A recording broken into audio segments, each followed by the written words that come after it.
Recently, a noticeable change had watched over Michael's mornings. Each day, with the first rays of sunlight peeking through the curtains, he found himself awakening not with groggy reluctance, but with a heart pulsing with excitement and a mind energized for the day's opportunities. This wasn't merely the result of good sleep or a healthy diet. It was something deeper, more personal. Michael was living out his dream, something he had visualized and yearned for as long as he could remember.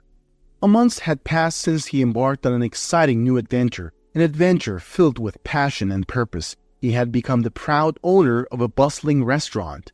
Every detail, from the sparkling chandeliers to the cheerful banter of his staff in the kitchen, was a testament to his hard work and dedication. The tantalizing aroma wafting from the kitchen, the soft murmur of contented customers, and the lively clatter of dishes being served, all were part of his dream, now made tangible. However, today was different. Michael found himself staring blankly at a computer screen, his mind a whirlpool of thoughts.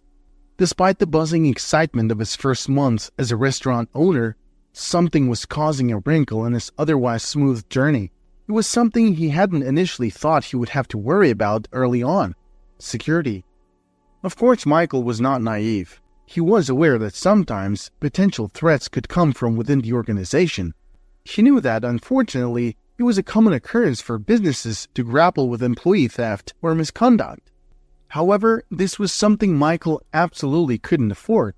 His restaurant was still in its infancy, an important time when each decision could either propel it forward or potentially derail his hard-earned progress. Just as things seemed to be unfolding even better than his initial plans, an unsettling discovery made his stomach churn with unease. There he was, sitting in front of his computer, poring over security footage that featured one of his employees, a young dishwasher girl, awkwardly lugging a suspiciously large bag towards the exit. It was an unexpected sight that raised alarms in his mind. What made it more disconcerting was the timing. It had been merely 3 days since he had installed the security cameras in the restaurant, a decision that now seemed more prudent than he had ever anticipated. Indeed, Michael's intention had never been to catch anyone in the act of wrongdoing. He was simply checking the new security system, testing out the memory capacity, and assessing the camera's performance. He wasn't naturally suspicious or mistrustful of people. In fact, he had always believed in the goodness of his staff, and he preferred to foster a sense of trust within his team. As Michael continued to stare at the footage, a wave of troubling thoughts began to creep into his mind. What if she's been doing this since the very start? He asked himself, the question planting seeds of doubt that started to grow, tinging his previous optimism with suspicion. With a sense of resolve, he stood up from his chair. It was clear to him that if there was indeed theft occurring within his business, it needed to be addressed immediately. Such actions could not be tolerated, and the issue needed to be nipped in the bud before it grew any bigger. However, as he prepared to confront the situation, a pang of hesitation slowed his steps. The dishwasher girl was just a kid, really. Her youthful face and seemingly innocent demeanor didn't align with his mental image of a thief. Yet as he grappled with this thought, another insidious one crept in. What if she was exceptionally good at this? What if this innocent facade was merely a disguise, cleverly concealing her true intentions? In 30 minutes, the restaurant was slated to close its doors for the night. As was their routine, the manager and the young dishwasher were always the last to leave. The restaurant had a unique setup, a back door that could only be locked from the inside. The dishwasher typically made her exit through this door, after which the manager would secure it from the inside and then leave through the main entrance. Michael, sitting at home a few blocks away from the restaurant, had access to the security footage remotely. His mind wrestling with the troubling discovery, he made a snap decision. He would take the short 7-minute drive to the restaurant and observe the situation firsthand. It wasn't something he was comfortable with, this feeling of spying on his employees, but he felt it was necessary to confirm his suspicions.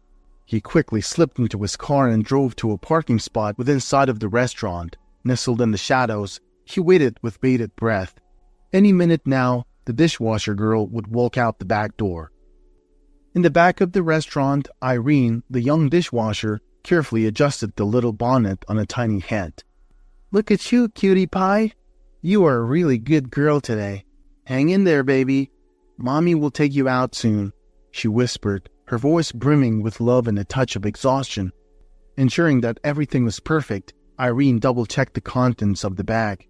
A hole had been skillfully made in the bag to allow fresh air in, ensuring that the little one inside would not be deprived of any oxygen. Little Angela was nestled comfortably inside, her innocent face serene, oblivious to the world outside.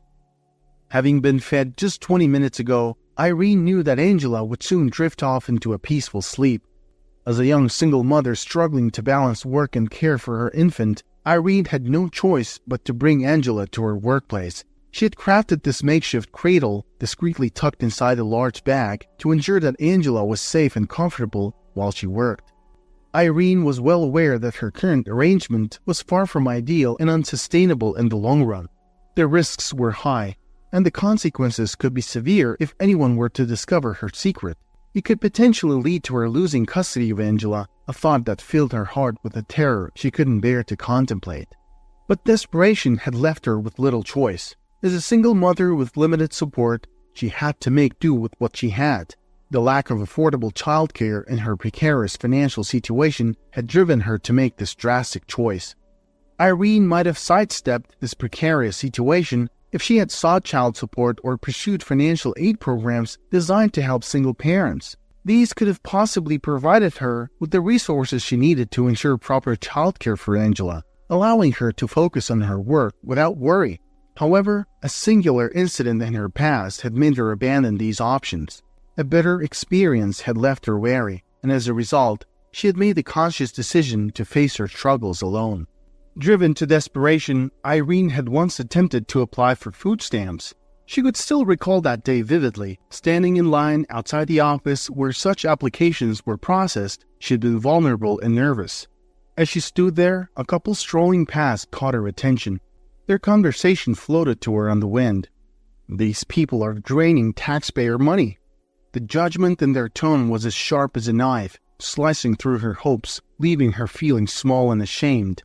She remembered looking down at the ground, her cheeks burning with embarrassment. When she dared to glance up, the couple was looking at her with such scorn and contempt that it felt like a physical blow.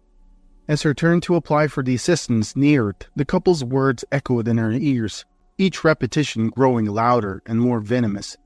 Finally, she couldn't bear it any longer. Overwhelmed with shame and anxiety, she left the line and abandoned her application. Irene's personal resources were dwindling rapidly. The baby formula and diapers, not to mention the rent, were rapidly depleting her meager savings. When it seemed like she was teetering on the edge of financial ruin, a glimmer of hope appeared. She heard about a new restaurant in town that was hiring staff. During the job interview, her mind was a whirlwind of anxiety and uncertainty. How was she going to balance work and childcare? The job was essential. She couldn't afford to turn it down. However, her childcare options were severely limited. Her next-door neighbor had been kind enough to offer babysitting services, but it was only for 2 days a week and came with the condition of Irene cleaning her house as compensation. The first time Irene laid eyes on the dishwashing area, a wild thought sparked in her mind. The idea was audacious, rife with risk, and seemed utterly unrealistic. The thought of it caused a swell of anxiety within her, but with her back against the wall, she felt she had nothing to lose. When Irene started working at the restaurant, Angela was just 1 month old. She was a calm baby, content and quiet, which played in Irene's favor. The baby would stay tucked away in the corner of a seldom-used dish storage room. It was a well-lit space with just enough room for a tiny makeshift cradle. Irene went to great lengths to ensure the area was clean and free from dust. It was a desperate plan, born out of sheer necessity, and every day Irene lived with the fear of discovery. But for the time being, it seemed to be working. Little Angela was safe, and Irene could keep her job. Irene's life had been marked by hardship from an early age. She had lost her parents in a car accident when she was only 4 years old. The depth of this loss didn't really hit her until she was about 10, by which time the harsh reality of her orphanhood had set in. In the immediate aftermath of the tragedy, her grandmother, her mother's mother, had stepped in to care for her. Irene's grandmother was a woman of a somewhat romantic nature. Mundane tasks such as housework didn't really concern her, and so Irene learned to be self-reliant from a young age. She grew accustomed to managing all the household chores on her own, a skill that would serve her well in later life. As her grandmother aged and grew increasingly frail, Irene found herself wrestling with the dual challenges of managing her studies and caring for her loved one. Fortunately, their neighbors, the Hatleys, were often a welcome presence, stepping in to provide care for the ailing elderly woman. Suffering from their own bouts of loneliness, they cherished the opportunity to engage with others. One afternoon, Mrs. Hatley approached their home, intending merely to enjoy a warm conversation with Irene's grandmother. She knocked on the door, but her greeting was met with only a feeble groan. Finding the front door locked, Mrs. Hatley navigated her way around the house and entered through the back door. What she discovered was alarming. Irene's grandmother was sprawled on the floor, having suffered a heart attack. Mrs. Hatley's timely intervention allowed her to swiftly dial for an ambulance, potentially saving the elderly woman's life. Irene's life continued. Falling in love with Andrew had been all too easy for her. She had been a naive young woman, craving the love and attention she had been starved of in her youth. Andrew had offered her a sense of belonging, an emotional connection she had desperately yearned for, given her lack of familial love at home. When her grandma passed away, she offered Andrew to move in with her. He was happy to accept the offer, but when she discovered she was pregnant and shared the news with Andrew, his reaction was the last thing she had expected. He disappeared. He stopped responding to her texts, ignored her calls, and never returned home. Irene was left alone, pregnant, and confused. She had loved Andrew, or at least she believed she had. In hindsight, she wasn't even sure what love truly was. She was still figuring it out. All she knew was that she had truly wanted to build a life with him, to raise their child together, but Andrew's disappearance shattered that dream. As weeks turned into a month and Andrew still didn't show up, reality started to sink in for Irene. She was pregnant and she would have to face this situation alone. It was a daunting realization, bringing with it a deep sense of betrayal and disappointment. She had made a significant mistake, trusted the wrong person, and now she was paying the price. In those challenging moments, Irene made a resolution. She decided she would never allow herself to be put in such a vulnerable position again. She would be stronger, wiser, and more cautious. Irene welcomed little Angela into the world. Everything was tranquil until one day, her grandmother's half-sister Brianna surfaced out of the blue after years of absence. On the day she got wind of her half-sister's demise, Brianna came knocking at Irene's door, her malicious intent evident. She threatened Irene, vowing to torment her relentlessly unless she left the house willingly. Irene was filled with anger, but found herself powerless. Brianna had the means to employ attorneys and the influence to manipulate the legal system to her advantage. Irene, however, had nothing but her tenacity and her newborn daughter's well-being to consider. Brianna swiftly succeeded in her sinister plans, and before Irene could process what was happening, she was ousted from her solitary sanctuary. The Hatleys extended their protection to Irene, yet their goodwill was met with hostility from Brianna, who issued menacing threats, cautioning them to avoid meddling in others' affairs or face consequences. Despite this, the Hatleys remained benevolent, offering Irene the chance to stay with them temporarily. However, Irene was emotionally fraught. The sight of the house, the neighborhood, triggered too much pain. She had grown wary of it all, which ultimately drove her decision to relocate. Expressing her gratitude towards her kind neighbors, Irene left her old life behind and ventured off to a new locale. Her employment became her lifesaver. She received a weekly paycheck, which meant she didn't have to worry about their next meal. Irene gingerly placed the bag on the ground and secured the door. As she turned around, she found herself face to face with the restaurant's proprietor.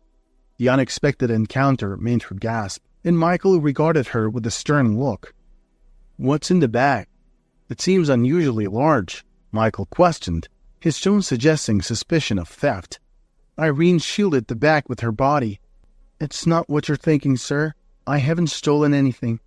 At this, Michael smirked, only to become serious a moment later. "So, what is it then?" "You have the opportunity to avoid police involvement right here and now." Irene exhaled a weary sigh. It seemed her plan had been short-lived, and to make matters worse, little Angela began to stir. She settled down, unzipped the bag, and Michael's breath hitched in shock. "What in the world?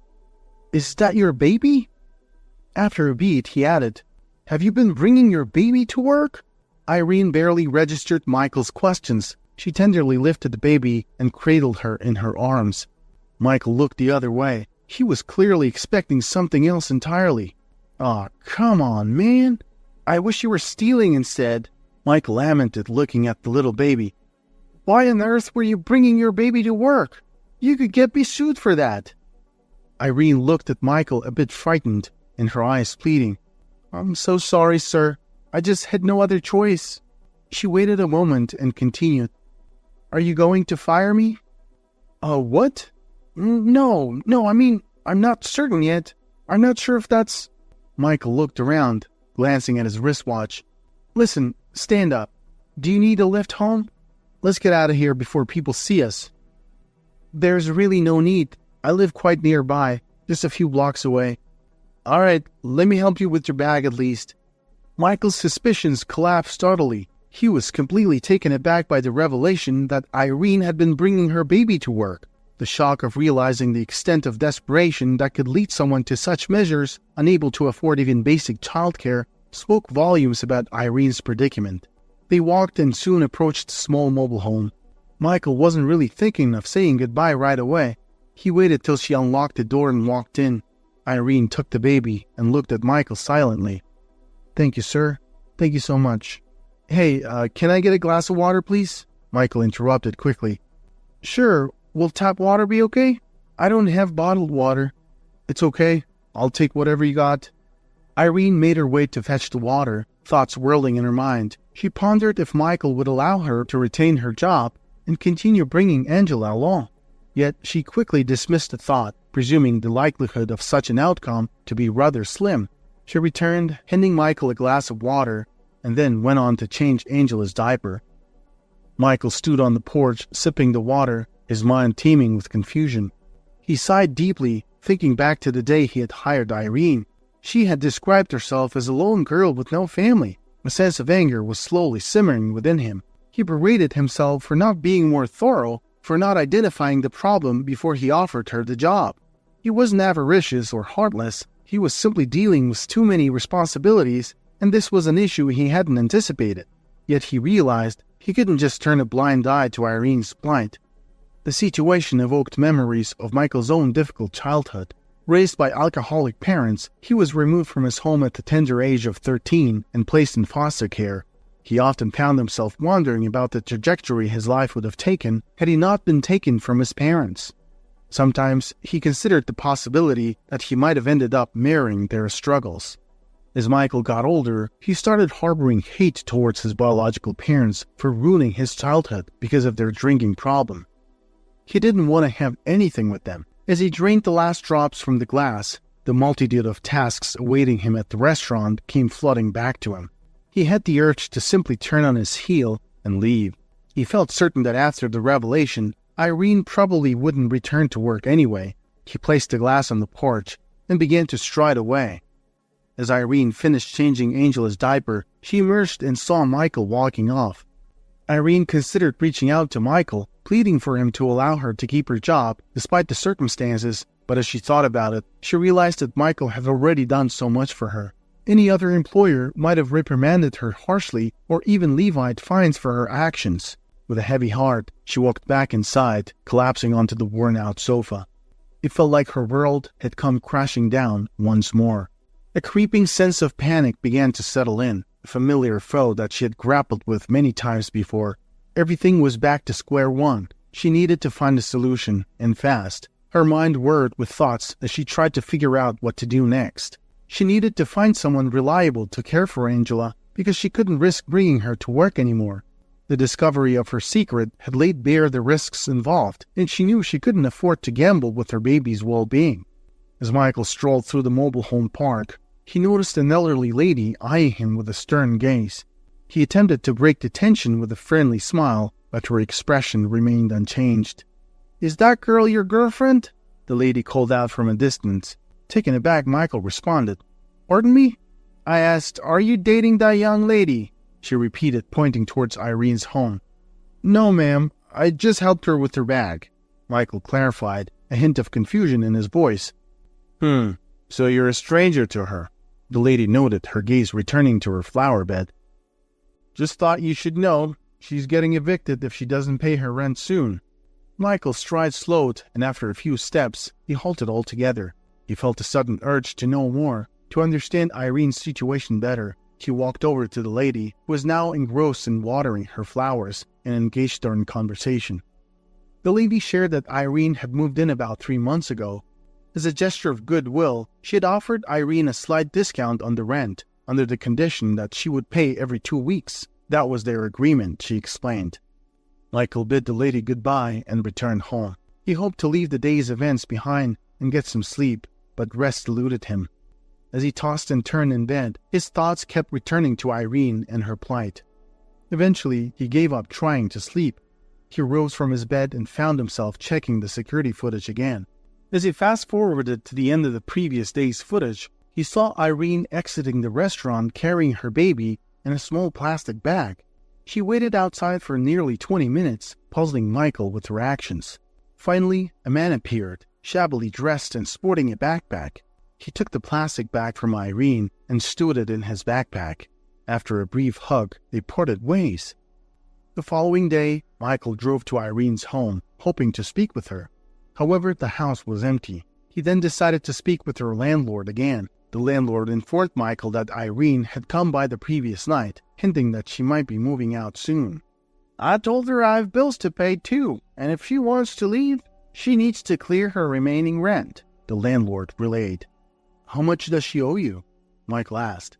$175 for this month. Next month's rent is $600, she replied. With this information, Michael headed back to the restaurant. He had a long day ahead of him filled with work. His immediate problem was the growing pile of dishes in the kitchen. Without Irene, he urgently needed to find someone to fill the dishwasher position. Uncertain of his next move, Michael made his way into the restaurant's kitchen. He was ready to roll up his sleeves and tackle the heap of dirty dishes himself. But to his surprise, he found Irene there, industriously washing away. The sight of her, back at work without her baby, left him momentarily speechless. The storeroom was slightly ajar, and it was evident that Irene's little one was not there. Michael cleared his throat, startling Irene in the process. She dropped the spoons she was cleaning into the sink with a clatter. "Hello, Mr. Barton?" she greeted, her tone subdued. "Hi, Irene. I see you're back," Michael responded, trying to hide his surprise. "Yes, I'm here," she affirmed, glancing around the kitchen. "My baby girl is with someone right now. I apologize again for everything." Turning her back to him, she resumed her dishwashing task. Michael was taken aback by Irene's return, especially in the absence of her baby. He was even more surprised that she hadn't just disappeared completely. "Irene, why did you come back?" he asked, his curiosity piqued. She stopped her work for a moment, sighing deeply. "I felt guilty about lying to you," she confessed without turning to face him. "You trusted me and gave me this job. The least I can do now is help you until you find someone else." "And your baby?" he ventured. "Where is she?" Irene seemed to tense at his question. After a brief hesitation, she revealed that a friend was taking care of her child for now. When the workday ended, Michael chose to wait until Irene finished her shift. He wasn't comfortable with what he was about to do, but he resolved to follow her. Irene stopped in front of a humble small house. She disappeared inside, and Michael waited patiently until the cover of darkness settled in. Eventually, Irene emerged with her baby in her arms. In the dim light, he could just make out the figure of an older woman bidding her goodbye with a warm embrace. As Irene began her walk home, Michael observed her from a distance. She was engaged in a lively conversation with her infant, a radiant smile on her face. Despite the countless difficulties this young woman faced, she never failed to show unwavering affection for her child. Judging from her steady stride and lack of effort to hail a taxi, Michael surmised that Irene intended to walk the entire distance back to her home. Watching her carry her baby in her arms all that way was more than he could bear. He decided to intervene. Pulling his car up alongside her, he stepped out, guilt written all over his face. "Irene, I apologize, but I've been following you since you left the restaurant," he confessed, his voice filled with remorse. "Could I please offer you a ride home?" Taken aback, Irene looked at him uncertainly for a moment before she began to approach his vehicle. Seeing her relent, he quickly opened the back door for her, offering a reassuring smile. The car ride was silent at first, the atmosphere heavy with unspoken words. Deciding to break the silence, Michael ventured a question.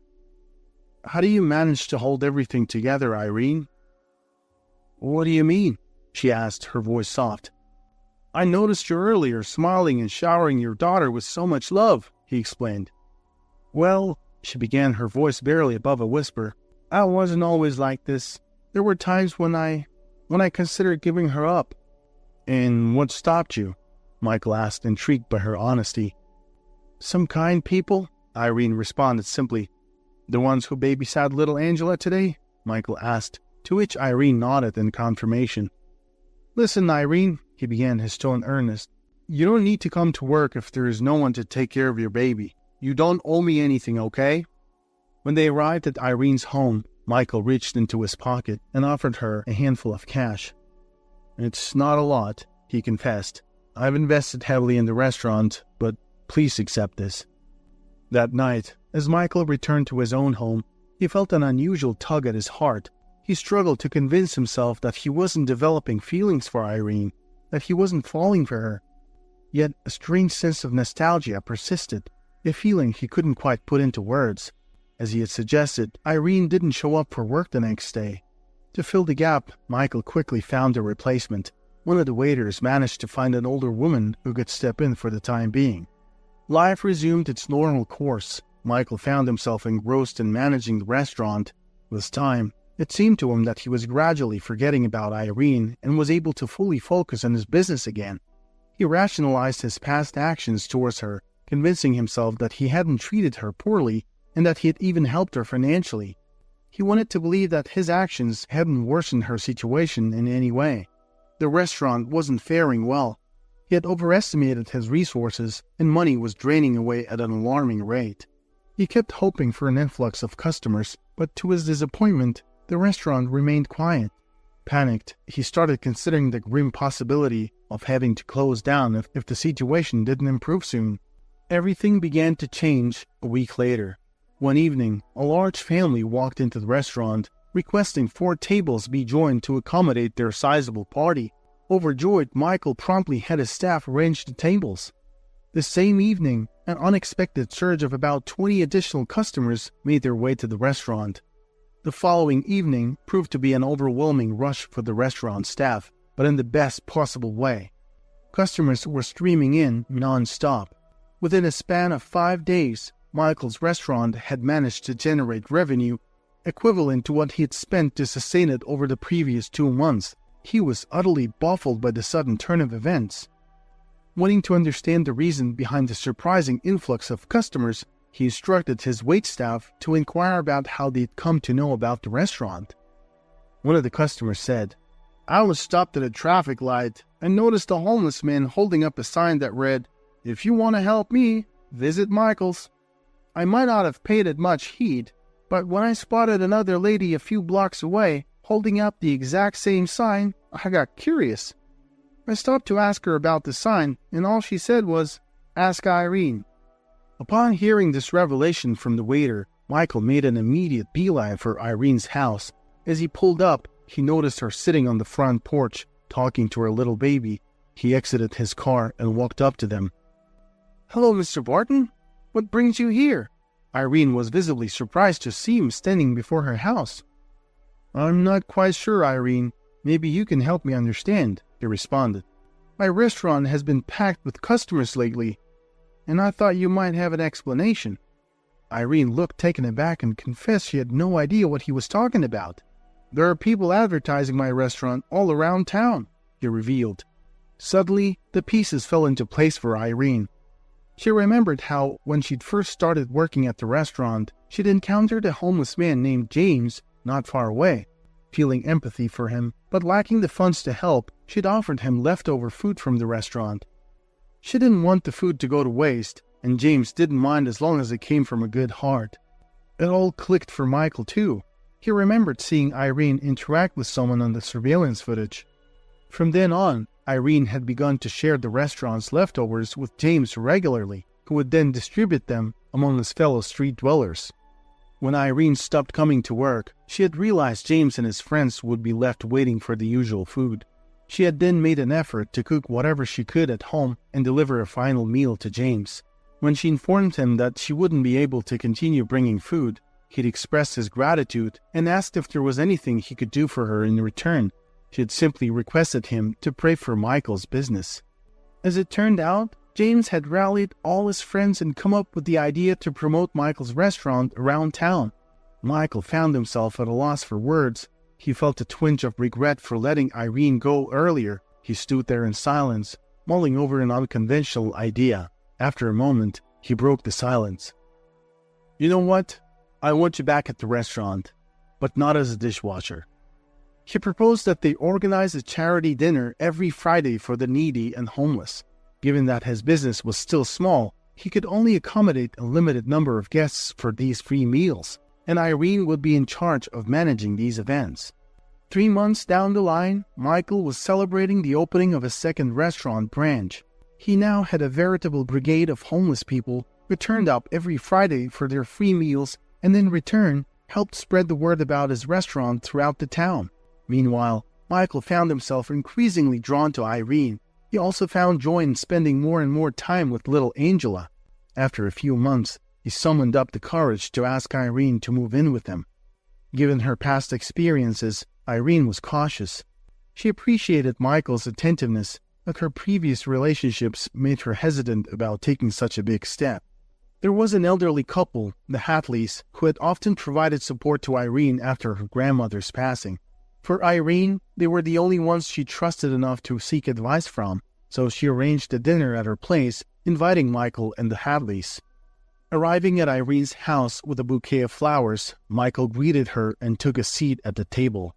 Irene was busily setting the table and making last-minute preparations for the arrival of the Hadleys. As Irene was busying herself at the stove, there came a knock at the door. "Michael, could you please get that? I need to take the turkey out," she requested. Rising from his seat, Michael ambled towards the door and casually opened it. To his astonishment, standing there were his own parents. Time seemed to halt for everyone except Irene. They all stood locked in a silent stare. A few moments later, Irene emerged from the kitchen, a look of confusion playing on her face as she took in the scene. "Is everything all right?" she asked, her eyes darting from one shocked face to another. Michael stood, frozen in surprise, and stared at his parents, who he had not seen in years. His mother's eyes brimmed with unshed tears, while his father wore a stoic expression, his face lined with remorse and regret. "I guess we have some explaining to do, Michael," his father began, his voice cracking with emotion. "I know you're angry at us. We made some terrible choices in the past that hurt you, and for that we're deeply sorry." "I'm not the same man who drank his life away, Michael," he continued. "We cleaned ourselves up. We're sober now.